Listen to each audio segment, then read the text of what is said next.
பையன் அவன்லாம் ஒரு மாதிரி ரொம்ப ஜெய்ஸ்வால் ரைட். இல்லை, அவனுக்கு ஒரு ரொம்ப ஸ்பெஷல் பாண்ட் எனக்கும் அவனுக்கும். அது என்ன ஆச்சுன்னா, நான் ஃபஸ்ட்டு ஆர்ஆர் டீமில் ஃபஸ்ட்டு ஜாயின் பண்ணேன். ஃபஸ்ட்டு டைம் எடுத்தோடனே நான் போவேன். அந்த பையன் வந்து செம்ம டேலண்ட். ஆனால் எப்படின்னா அவனுக்கு வந்து அந்த போக்கு இடமோ அது அணுகுமுறைன்னு இருக்குது. இப்போ ஒரு ஐபிஎல் டீமில் நம்ம இருக்கோன்னா சில நான் நெகோஷியபிள்ஸ்னு வாங்க. இப்போ கிரிக்கெட் விளையாடும் போது நிறைய பேர் இதை பேச மாட்டாங்க. நீங்கள் பால் புதுசாக இருக்கும்போது த்ரோ வந்து தரையில் அடிக்கக்கூடாது.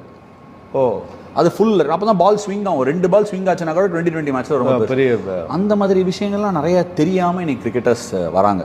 அது ஏன்னா அவங்கள வந்து கரெக்டான ஆளுங்க தொடலை, அவங்க வாழ்க்கையில் சந்திக்கலை. ஸோ அந்த மாதிரி கொஞ்சம் ராவாக வந்த பையன் அவன். ஆனால் பார்க்கும்போதே தெரியும், பா அப்படிங்கிறது தெரியும். நாம ஆடுறான்டா இவன் வந்து 4 பேருக்கு பயத்தை உண்டு பண்ண போகிறான், உலகத்தில் ஒரு பெரிய ஆளாக வர வாய்ப்பு இருக்குதுன்னு தெரியும். அவனுக்கு ஒரு ஹங்கர் உண்டு. ஒரு தடவை நீங்கள் ஒன்று சொன்னீங்கன்னு வச்சுக்கோங்க, டே இதை இப்படி தான் பண்ணணும் அப்படின்னீங்கன்னா எத்தையாவது பண்ணி அதை பண்ணுவான். போய் உழைப்பான், உழைப்புக்கு அஞ்ச மாட்டான். அப்போ வந்து ஒரு தடவை நம்ம ராஜாமணியும் அவர் ட்ரைனிங் பண்ணுவாங்க. அப்போ என்ன ஆகுனா, இந்த foreign players Indian players mingle ஆவாங்க. அப்போ பெரும்பாலும் வந்து ஒரு சின்ன உரசல் சம்டைம்ஸ் இருக்கும். நான் அந்த மாதிரி உரசல் ஒரு தடவை நடக்கும்போது போய் நின்று, ஏன் அவன் என்ன குறைவா அவனுக்கு தெரியுறான், அந்த மாதிரிலாம் பேசாதங்கிற மாதிரி ஒரு வாட்டி கேட்டேன்.